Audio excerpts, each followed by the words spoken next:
30 साल की उम्र में लोग सेटल होने की बात करते हैं। शादी, घर, पैसा। और मैंने क्या किया? मैंने मेरा चलता हुआ शॉप बेच दिया। ये कोई मोटिवेशन वाला वीडियो नहीं है। एक डॉक्यूमेंटेशन है मेरी ज़िंदगी का। हाँ, मैं आज से मेरी पूरी लाइफ डॉक्यूमेंट करना चाहता हूँ। मैं 30 साल की उम्र में मेरा पहला व्लॉग अपलोड करना चाहता हूँ। हालांकि ये मेरा पहला टाइम नहीं है। इसके पहले मैंने कई अटेम्प्ट किए हैं। कभी व्यूज़ नहीं आए तो कभी कंसिस्टेंसी टूट गई। पर इस बार परफेक्शन का कोई इरादा नहीं है। नहीं आती हिंदी तो उतना अच्छा बोलने का भी इरादा नहीं है। जो है, जो आवाज़ है खट खट की, वो भी निकालने का कोई इरादा नहीं है। बस मैं हूँ, मेरी जर्नी है और मेरा डॉक्यूमेंटेशन है। और आपको जीरो से स्टार्ट करना भी आना चाहिए। नहीं पता आगे की जर्नी क्या होगी, कैसी होगी, कौन सा दिन कैसा रहेगा, कुछ पता नहीं। लेकिन हर एक दिन डॉक्यूमेंटेशन करना है और बताना है कि आज क्या सीखे, आज कौन सा टास्क मिला और आगे की जर्नी कैसे होगी। तो चलिए शुरू करते हैं शुरुआत से। मैं कौन हूँ, कहाँ से आया हूँ, मेरा इरादा क्या है, मैं आगे क्या करने वाला हूँ और मैंने अपना चलता हुआ शॉप क्यों बेच दिया। So hello guys, my name is Prasad and I am a Hustler. This is a short intro for my this video. Hustler की ऐसी कोई डिफिनेशन नहीं है। हसलर वो है जो कभी हार नहीं मानता। 30 साल की उम्र में मैंने अपना शॉप बेच दिया। ये कोई नॉर्मल वाला निर्णय नहीं है। इस निर्णय के लिए बहुत बड़े गट्स चाहिए।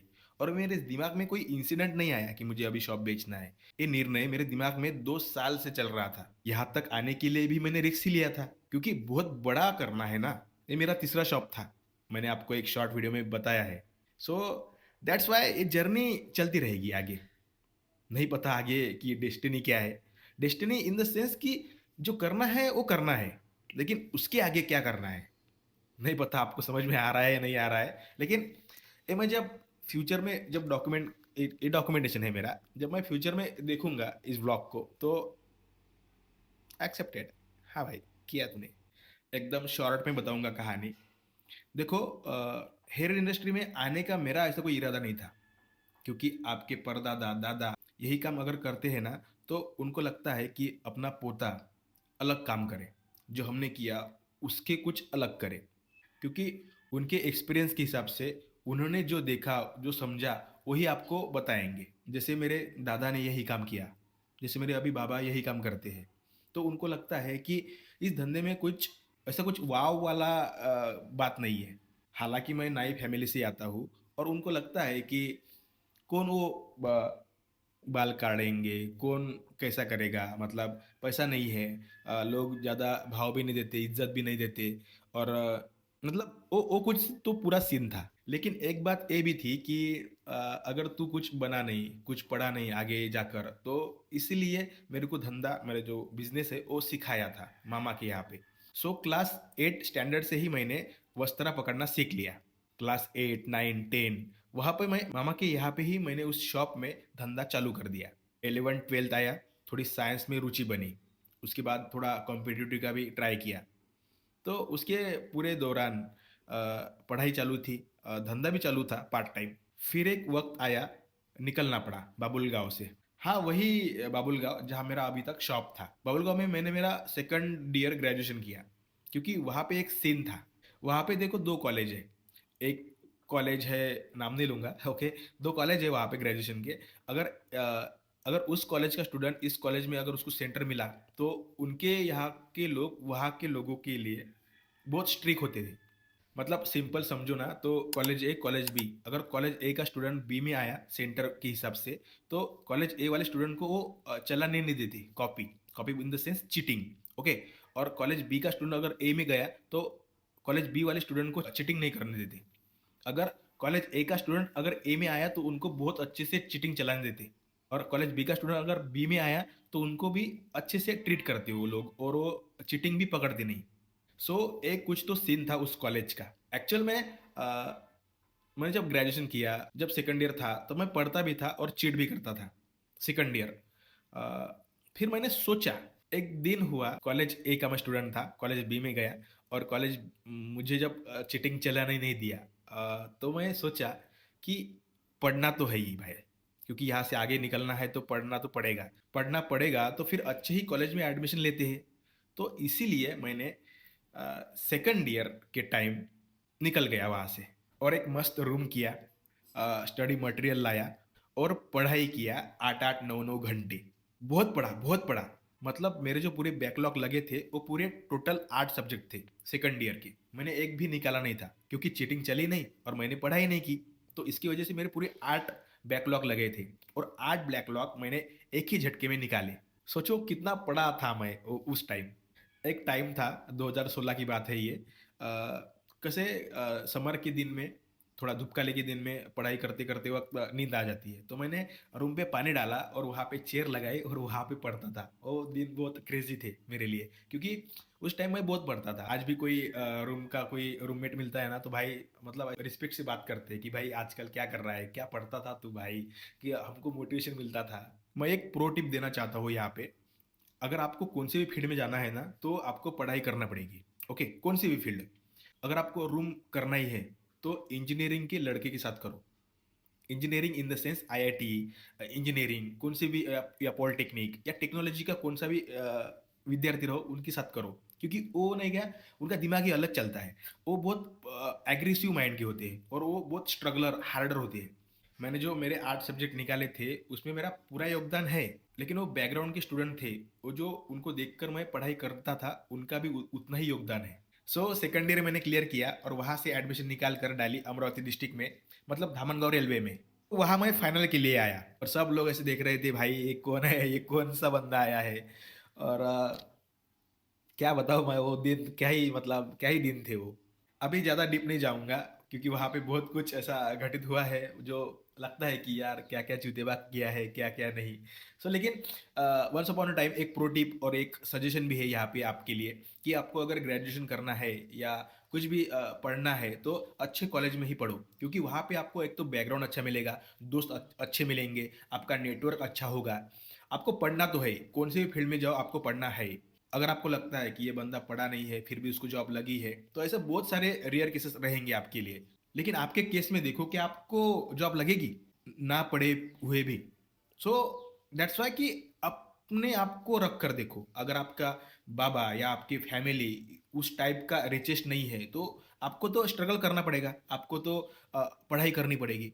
सो अगर आपको आगे निकलना है तो आपका बैकग्राउंड भी अच्छा होना चाहिए। बैकग्राउंड इन द सेंस आपके दोस्त लोग भी अच्छे होने चाहिए जो आपको टाइम टू टाइम मोटिवेशन करे, मार्गदर्शन करे। सो पहली बात यह है कि दोस्त अच्छे रखो, नेटवर्क अच्छा रखो और सराउंडिंग का जो लोग है वो भी अच्छे रखो। क्योंकि आपका नेटवर्क अच्छा रहेगा तो आपके साथ लोग जुड़ेंगे, आपका काम फास्ट होगा। तो ये एक प्रो टिप है। क्योंकि मैंने जिंदगी के 30 साल निकाल दिए हैं और इस 30 साल की उम्र में मेरे को एक शौक भी नहीं है। शौक इन द सेंस व्यसन, मतलब सिगरेट दारू गांजा कुछ भी नहीं। ऐसा नहीं कि मुझे ये करना नहीं, मुझे ये ट्राई करना है लेकिन एक लिमिट तक, मतलब उसका शौक लगा कर नहीं रखना है। जब मैं नासिक में गया था वाइनरी विजिट करने के लिए, वहां पे मैंने टेस्ट किया था वाइनरी कैसी होती है। और यकीन मानो कि रेड वाइन मेरे मुंह से उतर नहीं रही थी, उतना वो बेकार एक्सपीरियंस था मेरे लिए। क्योंकि लाइफ एक बार मिली है तो उसका फुल आनंद उठाओ और इतना भी डीप मत जाओ बस। सो ग्रेजुएशन कंप्लीट हुआ और ग्रेजुएशन कंप्लीट होने के बाद पीजी में एडमिशन लिया, एमएससी मैथमेटिक्स। और कॉम्पिटिटिव का भी दिमाग में चल रहा था कि यार करते हैं कुछ। तब ना मैं थोड़ा हिस्ट्री पढ़ रहा था, तो उस दौरान मुझे कुछ जीके का भी नॉलेज चाहिए था तो मैं जीके भी पढ़ रहा था। तो मैं और मेरा दोस्त ऐसे ही लाइब्रेरी में पहुंचे और एक क्वेश्चन का ऐसे ही आंसर ढूंढ रहे थे हम। उस क्वेश्चन का आंसर कुछ तो एक आदमी का नाम था। सो मेरे दिमाग में आया कि अगर मतलब एपीजे अब्दुल कलाम ने भी बोला है कि लो एम इज अ क्राइम, मतलब आपका अगर छोटा एम है तो वो गुनाह है आपके लिए। आपका सबसे बड़ा ड्रीम क्या है, मतलब आप सोचो, आग बंद करो और बोलो कि आपका सबसे बड़ा ड्रीम क्या है। मतलब सबसे बड़ा जो भी है, जो भी आप सोचना चाहते हो सोचो 1 मिनट और आंखें बंद करके बोलो खुद को कि ये मेरा ड्रीम है सबसे बड़ा। फिर मैं आपको आगे की कहानी बताऊंगा। सोच लिया? अब आपको आगे की कहानी बताऊंगा। मैं और मेरा दोस्त था, लाइब्रेरी पहुंचे और लाइब्रेरी की किताब उठाकर उस क्वेश्चन का आंसर था एक इंसान का नाम। मैंने सोचा कि अगर कॉम्पिटिटिव के एग्जाम के क्वेश्चन में आने वाले उसका अगर आंसर हो सके तो, मतलब हमें क्वेश्चन का आंसर हो सके तो, मतलब एक क्वेश्चन है जो कॉम्पिटिटिव में पूछा जा रहा है और उस क्वेश्चन का आंसर मेरा नाम होगा। ये कितना बड़ा मूवमेंट है, मतलब इसके आगे कोई हो सकता है? यूपीएससी जाए तेल लेने या कौन सा भी एग्जाम जाए तेल लेने, आप उस दौरान उस सोच विचार के साथ आगे बढ़ते हो ना, तो वो अलग ही एक ऑरा लेकर आगे बढ़ते हो। सोचो ना, उसके आगे और क्या ही होगा, मतलब क्या ही हो सकता है ना। सो दैट्स वाई एमएससी मेरी जिंदगी में आया। एमएससी मैथमेटिक्स को मैंने एडमिशन लिया। हालांकि मुझे एमएससी फिजिक्स चाहिए था, लेकिन एमएससी मैथमेटिक्स में हुआ। उस टाइम नेट का भी ऐसा कुछ तो चल रहा था सीन, क्योंकि हमारे गांव के एक आदमी भाभा एटॉमिक रिसर्च सेंटर में काम करते थे। तो उनसे मोटिवेशन मिला था कि हम भी कुछ करेंगे, हम भी कुछ जाएंगे, हम भी कुछ रिसर्च करेंगे, हम भी इसरो में जाएंगे। और नेट एक ऐसी टेस्ट है, अगर उसमें आप जीआरएफ क्रैक करते हो तो आपको एज अ जूनियर साइंटिस्ट के तौर पर लिया जाता है। लेकिन इस पूरे सीन में ना तो हमारे पास कोई बंदा था, ना नेटवर्क था, और ना ही मार्गदर्शन करने वाला कोई टीचर। क्योंकि आपका जो ओरा है ना, वो आपको बनाता है। अगर आप में कितने भी गट्स रहे होंगे, अगर आप कितने भी कैपेबल हो, अगर आप उस पूरे सरोवर में डूब रहे हो ना, तो आपको कोई बचाने वाला नहीं है। तो आपको वही डूबना ही पड़ेगा, ऑप्शन नहीं है। देखो, एक सिंपल बात, जो भी आपको करना है तो उन लोगों के बैकग्राउंड में रहो, उन लोगों के औरा बनाकर रखो जिंदगी में। इसकी वजह से मैंने मेरा शॉप बेच कर मैं यहाँ आया। क्योंकि वहां पे तो मैं अकेला था, वहां पे मैं अकेला राजा था। यहाँ पे तो आपको पता है ना कि मेरे से भी बड़े बड़े कलाकार है, एग्जिस्ट करते हैं, आर्टिस्ट है। सो वो मेरा एक ड्रीम था, वो भी टूट गया।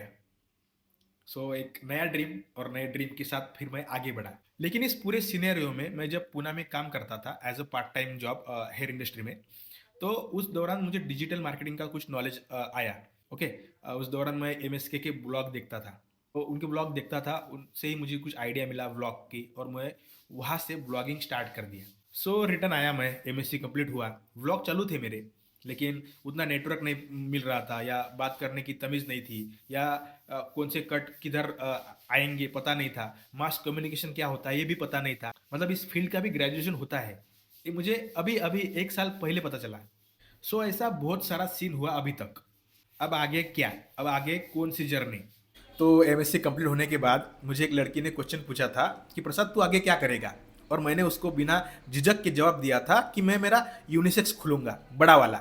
उस टाइम मैं पुणे से ही आ रहा था, और सोच विचार वही थे कि बड़ा शॉप खोलेंगे, क्योंकि वहाँ पे कुछ तो ऐसा अलग ही दुनिया थी। फिर से मैं पुणे में गया, काम किया, फिर वापस आया तो कोविड लगा, फिर बहुत सारी बातें हुई, और फिर मैंने एक छोटा शॉप डाला गांव पे। गांव में शॉप डाला, फिर सोचता था कि यही ज़िंदगी है तेरी, मतलब यही रहेगा क्या तू। सपना तो बहुत बड़े बड़े देखता है, और तू अभी गांव में डायरेक्ट शॉप डाला है। तो उस के हिसाब से मैं फिर बड़े गांव आया। बड़े गांव में भी शॉप डाला, शॉप चलाया उसको। और फिर वही दिमाग में आया कि तू यही भी रुक गया अभी।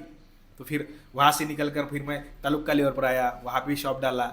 और फिर वहाँ पे मैंने 2 साल तक चलाया। फिर दिमाग में वही चल रहा था कि भाई यहाँ पे भी तू रुक ही रहा है ना, मतलब तू और क्या ही आगे बढ़ेगा। और तो फिर वहाँ से निकल कर वो पूरे गट्स लेकर मैं अभी यहाँ आया। यहाँ मतलब मैं नागपुर आया। यस गाइस, मैं अभी नागपुर हूँ, और नागपुर में मैंने एक क्लास ज्वाइन किया है। और यहाँ से आपको एक नई ब्लॉगिंग की शुरुआत देखने को मिलेगी। मैं कैसे प्रोग्रेस करता हूँ मेरी इंडस्ट्री में, मैं इंडस्ट्री को कैसे आगे लेकर जाता हूँ, और मेरे मेरे फैमिली को बताना है कि इस इंडस्ट्री में बहुत सारा है जो हम सोचते भी नहीं, बहुत चीज़ें हैं जो हमारे सोच विचार से भी परे है। सो इस पूरे ब्लॉग की जर्नी में आपको देखने को मिलेगा मैं और मेरी जर्नी हेयर ड्रेसर की। ओके। सो यहाँ पे कुछ भी रॉ रहेगा। मैं जो सीख रहा हूँ, मैं जो कैची पकड़ रहा हूँ, वहाँ से लेके उस दौर तक जाने का सफ़र, उस मंजिल की ओर एक एक कदम आपको यहाँ देखने को मिलेगा। और एक बात बताना चाहता हूँ मैं, जो मैं भूल गया। मेरा एक दोस्त है, गणेश वनारे नाम का एक बंदा है, जो फोटोग्राफर है, इंडिया का टॉप 5 फोटोग्राफर में आता है वो। उन्होंने मुझे फॉलो किया। उस सलून के ही मैंने रिगार्डिंग कुछ तो स्टोरी डाली थी, और मेरी रील सीरीज चल रही थी कि मुझे ऐसा ऐसा कुछ तो बड़ा सा एक यूनिसेक्स डालना है, और उसके साथ कैफ़े खोलना है, ऐसा कुछ तो मेरा ड्रीम था, वो भी आज भी है। तो उसके हिसाब से दादा ने मुझे फॉलो किया था, और फिर मुझे डीएम किया था। आपको पता होगा, अगर आपने मेरी जर्नी फॉलो की होगी, तो मैं एक ट्रैवलर हूँ, मैं एक हार्ड कोर ट्रैवलर हूँ, मुझे फिरना बहुत पसंद है। तो उस टाइम मैं उज्जैन की स्टोरी डाल रहा था, और उज्जैन की स्टोरी मैंने ख़त्म की थी। तो डीएम में एक फॉलोअर ने पूछा कि अभी आगे कहाँ जाने वाला है भाई, तू आगे कहाँ ट्रैवल करने वाला है। तो मैंने ऐसी स्टोरी उठाकर डाल दिया कि कोई स्पॉन्सर करने वाला है तो बता देना, मैं जाने के लिए तैयार हूँ। तो फिर वहाँ गणेश भाई का एक डीएम आया, चलो हमारे साथ बरसाना, हम जा रहे हैं, और ये पूरी ट्रिप मेरी तरफ से पूरी स्पॉन्सर रहेगी। तो फिर मैं बोला चलो जाते हैं। मैं फर्स्ट टाइम बरसाना गया। बरसाना वो होली जो हम रील पे देखते हैं, बरसाना नंदगांव, जो कृष्ण ने वहाँ पे लीलाएं की थी, जो हमारी एक आध्यात्मिक कथा है। बात पे आता हूँ अभी कि वहाँ मैं गया और मेरा गणेश भाई ने जो इंट्रोडक्शन किया ना, वो इंट्रोडक्शन मेरे दिमाग में आज भी है। मतलब गणेश भाई ऐसे बोले उनके दोस्तों के सामने कि एक बंदा है, ये शॉप चलाता है, उसका हेयर ड्रेसर का शॉप है, और वो वहाँ से पैसा मतलब बचा कर वो ट्रैवल भी करता है पूरी इंडिया में। तो भाई ये मेरे लिए कुछ अलग ही मोमेंट था कि मैं, हाँ ट्रैवलर तो हूँ, लेकिन मैं एक हेयर ड्रेसर और प्लस ट्रैवलर हूँ। मतलब मेरे जो एक प्राइमरी काम है उसको लेकर मैं चलता हूँ। बहुत सारे ट्रैवलर थे वहाँ पे, लेकिन मेरा जो इंट्रोडक्शन था ना वो अलग ही था। फिर मेरे दिमाग में आया क्यों क्यों ना हम इसको लेकर आगे बढ़ूँ और इसमें हम थोड़ा कंटेंट क्रिएशन करते हैं। तो उसी के हिसाब से मैंने थोड़ा सोच विचार किया और बैठा एक दिन और पूछा खुद को एक सवाल, तुझे आगे क्या करना है? एक सिंपल ड्रीम है, बहुत सारा पैसा कमाना है, बहुत सारा नेटवर्क बनाना है और फैमिली खुश रखना है। ये तीन हर किसी के रहेंगे और मेरा भी वही है। और फिर वहाँ से ही एक आइडिया आया, क्यों ना मैं भारत के टॉप 10 लोगों की हेयर कट करूँ और इंटरनेशनली 3, और इसी के हिसाब से आगे जर्नी बढ़ाऊँ, क्योंकि करना तो है ही ना। हेयर कट करना है तो क्यों ना हम टॉप 10 की करते हैं। देखेंगे ना जर्नी, हम जीरो है अभी, हमको सीजर भी पकड़ना नहीं आता, हमको नहीं आता, लेकिन हम करेंगे ना। अभी तो फिलहाल तो कुछ भी नहीं हूँ, लेकिन वो जर्नी ही बतानी है आपको, इसीलिए मैं यहाँ कैमरे के सामने आया हूँ। वो मुझे जर्नी बतानी है, मुझे डॉक्यूमेंट करनी है, मैं कैसे सीजर पकड़ता हूँ, मैं कहाँ हूँ अभी और मुझे क्या करना है। इंटरनेशनली 3 लेजेंड की कटिंग करना है और 10 भारत के, ऐसे टोटल 13 लोगों की मुझे हेयर कट करना है और उसकी जर्नी चालू होती है आज से। और एक बात पता है आपको, जब आप खुद को एवरेज समझते नहीं हो, मतलब खुद को एक अलग लेवल की समझते हो, तो दुनिया भी आपको अलग लेवल की समझती है। क्योंकि पता है अभी फिलहाल के गए दिनों में मेरे साथ क्या हुआ है, मैंने जब हेयर इंडस्ट्री के बारे में थोड़ा साइंस को लेकर एपिसोड डाले हैं, तो मुझे पाकिस्तान, हाँ भाई पाकिस्तान, बांग्लादेश, रशिया, यूएस और बहुत सारे ऐसे कंट्री है, वहाँ से मुझे फॉलो बैक आए हैं, मतलब फॉलो फॉलो आए हैं। तो भाई कोई मैटर नहीं करता, आपके अंदर वो करेज होना चाहिए, वो स्टोरी टेलिंग होनी चाहिए, जो लोग सुने और आपसे कनेक्ट हो। मैं आपको बता देना चाहता हूँ कि इस जर्नी में मुझे जाकिर खान के जो पर्सनल हेयर ड्रेसर है उन्होंने मुझे फॉलो किया है। मैं ये भी बता देना चाहता हूँ कि जो बॉलीवुड में काम करते हैं वहीं से भी मुझे 2 आर्टिस्ट फॉलो करते हैं। और बहुत बड़ी बात ये भी है कि हर एक स्टेट के लोग मुझे फॉलो करते हैं, पंजाब, लुधियाना, नॉर्थ ईस्ट के लोग, सिक्किम से, नीचे से भी बहुत सारे लोग मुझे फॉलो करते हैं। और ये बहुत बड़ी बात है, क्योंकि अगर मैं वही सोचता था कि हाँ भाई करेंगे कट, हेयर कट और नहीं डालेंगे व्लॉग, तो फिर ये जर्नी को नहीं देखता था ना। अभी जिस जर्नी में मुझे मजा आ रहा है, मतलब मैं खुलेआम पद्धति से बोल रहा हूँ, अभी मैं मेरी जर्नी डॉक्यूमेंट करूंगा, व्लॉग बनाऊंगा, डेली व्लॉग बनाऊंगा, कैसे होगा पता नहीं, लेकिन ये जर्नी चालू हो रही है आज से। और अगर आप यहाँ तक देख रहे हो तो सब्सक्राइब कर दो। अभी तो मैं फिलहाल नागपुर में हूँ, कैसे यहाँ पे शिफ्ट हुआ, कैसे क्या हुआ, वो सब कुछ यहाँ पे फुटेज डाल दूंगा मैं लास्ट, और यहाँ से अभी जर्नी चालू हो रही है। हेलो गाइस, मेरा नाम प्रसाद है। अगर आप नए हो तो यहाँ पे सब्सक्राइब कर सकते हो। मैं एक हार्डकोर ट्रैवलर हूँ, उसी के साथ मैं एक हेयर ड्रेसर हूँ, और बाकी कुछ तो ज़्यादा इंट्रो नहीं है मेरा, जो भी है सब कुछ बता दिया है यहाँ पे। और जो भी जर्नी रहेगी, एक स्क्रैच से लेके एक पड़ाव तक जाने की पूरी जर्नी रहेगी, जो मैं डॉक्यूमेंट करूँगा, और आपको अच्छा लगेगा तो फिर साथ बनाए रखना। Thank you for joining us, and मिलते हैं जल्दी एक नए व्लॉग के साथ, डे फर्स्ट इन नागपुर, जो अगला व्लॉग रहेगा। Bye bye.